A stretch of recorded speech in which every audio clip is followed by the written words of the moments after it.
हम लोग MA 4th semester के लिए अर्ली मेडिवल पीरियड पढ़ रहे हैं, पूर्व मध्यकालीन भारत, जिसमें हमने राजपूत वंश की बारे में जो है बात की है। और हम परमार डायनेस्टी का ही सेकंड पार्ट पढ़ रहे हैं, जिसमें हमने जो अर्लियर परमार हुए थे एंसेस्टर्स, तो वो पूरा हमने देखा। और हरसोल जो अभिलेख है उसकी द्वारा भी जो है उन राजाओं की, शासकों की पुष्टि हुई। अब हम आज जो है मालवा के जो परमार हुए हैं, मालवा में परमार जो राजवंशों ने शासन किया है, तो कौन कौन शासक थे, तो उसके बारे में पढ़ेंगे। अब यहाँ पर जो मध्य भारत में मालवा में जो राजा हुए हैं, शासक हुए हैं, परमार डायनेस्टी के जो फाउंडर हुए हैं, तो उन्होंने 9th सेंचुरी में स्थापना की थी। और उन्होंने अपनी राजधानी जो है धार बनाई थी। एंड 1305 में Malwa was the conquest finally by the Alauddin Khilji के द्वारा।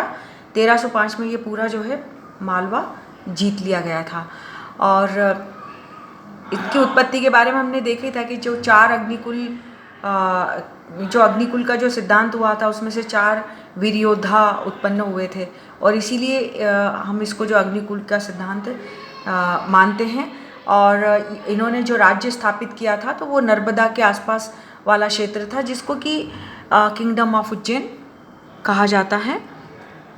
और इनकी पुष्टि हरसोल कॉपर प्लेट थी 949 सेंचुरी की, जो सियक द्वितीय ने इस का अभिलेख माना जाता है। और उसमें जो है ये जो सियक द्वितीय को अकाल वर्ष के नाम से माना गया है, मतलब कि कहा गया है। हरसोल जो ताम्रपत्र है 949 सेंचुरी का, उसमें सियक द्वितीय का है ये अभिलेख, मतलब कॉपर प्लेट, और इसको स्वयं को जो है अकाल वर्ष नाम से कहा गया है।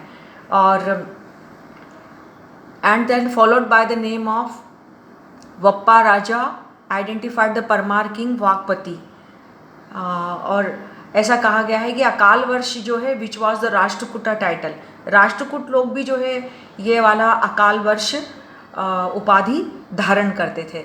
और परमार वंश अपन ने पढ़ा था कि परमार जो राजा थे पहले एंसेस्टर्स, तो पहले पूर्व में जो है राष्ट्रकूटों के सामंत रहे हैं। इसीलिए हो सकता है कि उस परंपरा का निर्वाह करने के लिए इन्होंने भी राष्ट्रकूटों की तरह जो है सियक द्वितीय ने अकाल वर्ष की उपाधि ग्रहण की थी। तो इस तरह से ये बात आगे आई है। और सियक द्वितीय जो है, इसको सियक को सियक द्वितीय भी कहा जाता है। और उदयपुर प्रशस्ति में इसका नाम जो है मेंशन है, ठीक है ना। और कहीं कहीं जो है महाराजा धीराज पति की भी उपाधि इसने जो है ग्रहण की है। सियक का जो सक्सेसर हुआ है, उत्तराधिकारी, वो मुंज हुआ है, जिसने कि अपना सैन्य दल स्थापित किया था। और चाहमान जो हुए थे, शाकंभरी के चाहमान, तो उनके अगेंस्ट अपना जो है इसने मिलिट्री फोर्स सक्सेशन किया था, मतलब उनको जीता था। और इसी तरह जो है अनादुल्ला का जो चाहमान वंश हुए हैं, और जो मेवाड़ के गुहिल हुए हैं, और कलचुरीस हुए हैं त्रिपुरी के, इस तरह से जो है गुजरात जो रीजन में हुए हैं। तो इस तरह से उसने सियक द्वितीय ने के जो पुत्र, मतलब कि सक्सेसर हुआ है मुंज, तो मुंज ने अपनी सारी जो है सैन्य इस तरह से विजय प्राप्त की थी। और he also achieved some earlier succession against the western Chalukya king Tailapa द्वितीय। तेलप द्वितीय से भी अगेंस्ट इसने अपना मिलिट्री स्थापित किया था। और इस तरह से बाद में जो इसका कॉन्फ्लिक्शन भी हुआ था, संघर्ष भी हुआ था तेलप द्वितीय का। और फिर बाद में उस तेलप द्वितीय के द्वारा यह मारा भी गया था। अब इसके बारे में देखेंगे कि वाकपति मुंज इसको कहा जाता है, जो मालवा के परमार की शक्ति का ये वास्तविक इसने जो है डेवलपमेंट किया था मालवा में। और ये एक महान योद्धा के रूप में इसे जाना जाता है। शक्तिशाली नरेश था, और इसने अपने जीवन में जो है बहुत सारे युद्धों में इसका जो है जीवन व्यतीत हुआ था। और इसने जो जितने भी विरोध या जो टाइटल धारण किए थे, वो उत्पल राज, अमोघवर्ष, श्रीवल्लभ, पृथ्वी वल्लभ आदि जो है टाइटल इसने जो है धारण किए थे। और उदयपुर के अभिलेख में से ही पता चलता है कि वाकपति जो मुंज है उसने उसके विजयों की पूरी एक लिस्ट दी गई है उदयपुर प्रशस्ति में। और इसने त्रिपुरी के राजा जो युवराज जो सेकंड है उसको भी पराजित किया था। इसकी भी पूरा हमको वर्णन प्राप्त होता है। मुंज बहुत महान था, विजय के बाद में भी ये जो बहुत कल्चरल एक्टिविटी में इन्वॉल्व था।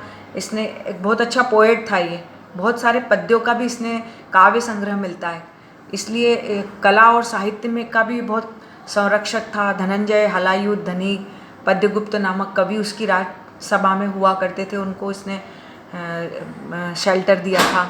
नवसासंग चरित ग्रंथों का भी प्रणयन किया था। इस तरह से इसने बहुत सारे कल्चरल आर्किटेक्चर का भी निर्माण किया था और उदार शासक था।